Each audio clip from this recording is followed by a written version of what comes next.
Good morning everyone. Ayan, so ituturo ko sa inyo sa videong ito kung paano nga ba mag-trade gamit ang expert option. Siyempre, ang gagamitin nating indicator ay ang moving average indicator. Yan po yung nakikita ninyo ngayon sa gitna, no? Yung dalawang linya, yung kulay pula at yung kulay dilaw na linya.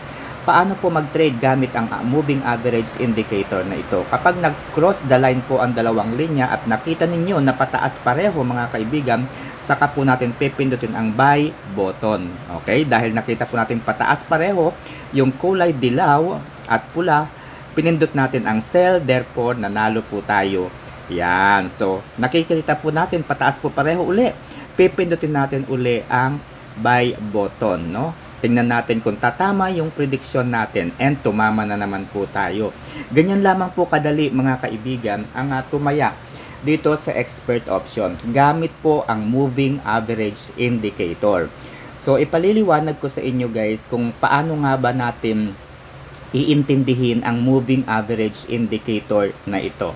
Okay, so kapag nagsalubong po ang dalawang linya mga kaibigan, ay titingnan natin kung pareho bang pataas yung dalawang linya. Kapag pareho pong pataas yung dalawang linya, saka po natin pipindutin yung buy. Kapag nakita naman po natin na pababa yung dalawang linya o kahit isang linya lamang po ay nakita nating pababa, mag-isip-isip po muna tayong mabuti dahil kapag magkasalungat po yung dalawang linya, mabilis pong gagalaw ang market, mabilis pong babagsak yung market. Kaya dapat ay consistent, dapat pareho po silang pataas o kaya naman ay pareho silang pababa.